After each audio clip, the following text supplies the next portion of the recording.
दोस्तों नमस्कार, मैं राम सूरत यादव। आज हम बहुत बड़ी खबर बता रहा हूं और पहले चरण को लेकर के और दूसरे चरण को लेकर के बहुत बड़ी खबर निकल के आ रही है कि मतलब 28,000 वोट हर लोकसभा सीट पर अधिक पड़ जाए। मतलब जिस दिन वोटिंग हुई उसके 11 दिन बाद जब चुनाव आयोग ने अपना आंकड़ा जारी किया तो 28,000 वोट का फर्क हर लोकसभा सीट पर पड़ता दिखाई दिया और पड़ा भी है। मतलब पहले और दूसरे चरण में 196 लोकसभा सीट पर चुनाव हुआ और उनमें जो है हर लोकसभा सीट पर 28,000 वोट जो है ज़्यादा जो है आंकड़े में दिखाया गया और 7% तक लगभग 5 से 7% वोट बढ़ गई। तो मतलब आप समझ सकते हैं 28,000 वोट बहुत ज़्यादा होती है। मतलब परिणाम को बदलने के लिए कहीं कहीं आप देखते हैं 2-4 हज़ार, 1,000, 5,000 से हार जीत होती है, लेकिन अगर 28,000 वोट जो है हर लोकसभा सीट पर पड़ गया, वो भी अधिक जो है पड़ गया। मतलब जिस दिन वोटिंग हुई उस दिन जो है 28,000 वोट अधिक उसमें नहीं दिखाई दिया था,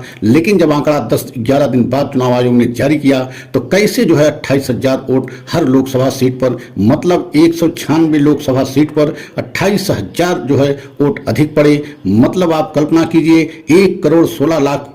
कुल वोट अधिक पड़ा। तो आप समझ सकते हैं कि इसका परिणाम पर कितना असर पड़ सकता है। अब इस मामले को लेकर के सुप्रीम कोर्ट मामला पहुंचा है और सुप्रीम कोर्ट से नोटिस भी जो है चुनाव आयोग को जारी है और कल मतलब 24 मई को अब जो है पूरे जवाब चुनाव आयोग को सुप्रीम कोर्ट में देना होगा कि यह मामला कैसे हुआ, मतलब इतना अंतर वोट का कैसे आया और इतना प्रतिशत जो है वोटों का बढ़ोतरी में अंतर कैसे आया। यह मामला अब सिलसिलेवार सुप्रीम कोर्ट में खुलेगा। तो अगर आप हमारे चैनल पे पहली बार हैं तो चैनल को लाइक सब्सक्राइब कर लें, वीडियो को अंत तक देखें। पूरा सच हम बताएंगे कि यह मामला कैसे जो है देश के सामने आज खुला है और अब DY Chandrachud chief justice of India पूरे देश के सामने चुनाव आयोग का पूरा एक तरीके से धांधली का काला चिट्ठा खोलेंगे। और आपको यह भी बता दें कि आपको मालूम होगा कि पहले चरण के जो है वोटिंग 19 अप्रैल को हुई थी और दूसरे चरण की वोटिंग 26 अप्रैल को हुई थी, लेकिन ये दोनों चरण का आंकड़ा जो सरकारी आंकड़ा ऑफिशियल जो है एक तरीके से आंकड़ा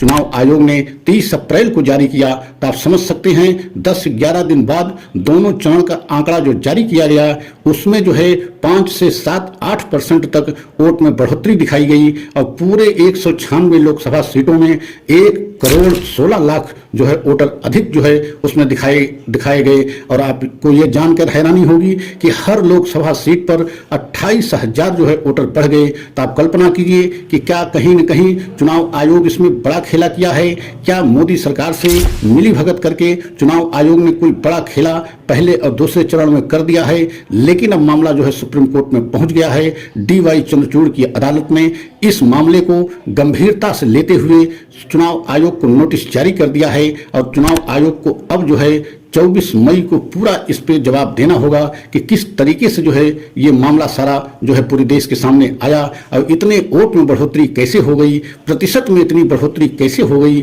जबकि कहीं कहीं लोकसभा सीटों पर तो 2-4 हज़ार या 1,000 से भी हार जीत हो जाती है। लेकिन अगर 28,000 वोटर हर लोकसभा सीट पर बढ़ गए और अचानक बढ़ गए, मतलब 10-11 दिन के बाद ये आंकड़ा जारी किया गया, तो कैसे प्रतिशत में बढ़ोतरी की गई, कैसे 28,000 वोटरों की संख्या बढ़ाई गई। मतलब इसका बहुत बड़ा परिणाम पे असर पड़ सकता है। तब देखना यह है कि अगर चुनाव आयोग के जवाब से सुप्रीम कोर्ट खासकर DY चंद्रचूड़ की बेंच अगर चुनाव आयोग के जवाब से संतुष्ट नहीं होती है तो लगता है कि 196 लोकसभा सीटों पर दोबारा मतदान भी हो सकता है। अगर ऐसा हुआ तो आप समझ लीजिए कि चुनाव आयोग के लिए बहुत बड़ा झटका माना जाएगा, क्योंकि चुनाव आयोग पर एक तरीके से पहले से ही विपक्ष की बड़ी बड़ी पार्टियां, इंडिया गठबंधन के बड़े बड़े नेता, खासकर जो है कांग्रेस के राष्ट्रीय अध्यक्ष मल्लिकार्जुन खड़गे ने कई बार जो है पत्र लिख करके चुनाव आयोग से मिलने की जो है समय मांगा, लेकिन चुनाव आयोग नहीं मिला। कई बार उनसे जो है कई ऐसे सवाल किए गए,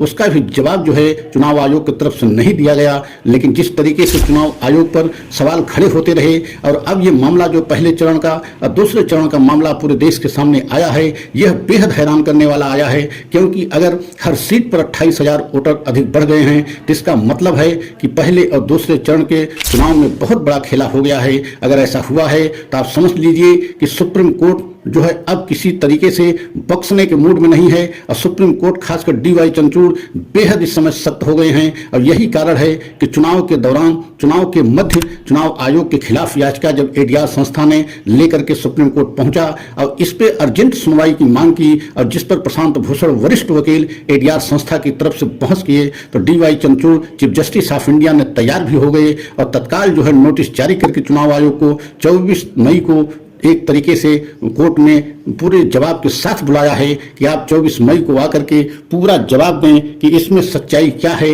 वोट का परसेंट इतना कैसे बढ़ गया, मतलब और आंकड़ा देने में आपने समय इतना क्यों लगाया। अब पूरे मामले को एक तरीके से डीवाई चंद्रचूड़ की देखरेख में पूरा जो है अब देखा जाएगा। अगर जवाब चुनाव आयोग के जवाब से सुप्रीम कोर्ट संतुष्ट नहीं हुआ तो दूसरे द्वारा जो है मतदान हो भी सकता है, ऐसी स्थिति दिखाई दे रही है क्योंकि ऐसा कभी नहीं हुआ कि इतने दिन बाद मतलब चुनाव होने के इतने लंबे समय बाद 10-11 दिन के बाद जो है आंकड़ा जारी किया जाए, लेकिन ये पहली बार देखा जा रहा है। तो अगर हमारा वीडियो आपको अच्छा लगा हो तो लाइक सब्सक्राइब करें, कमेंट के द्वारा अपनी राय अवश्य दें। अगला वीडियो पुनः लेकर के आएंगे। जय हिंद, जय भारत।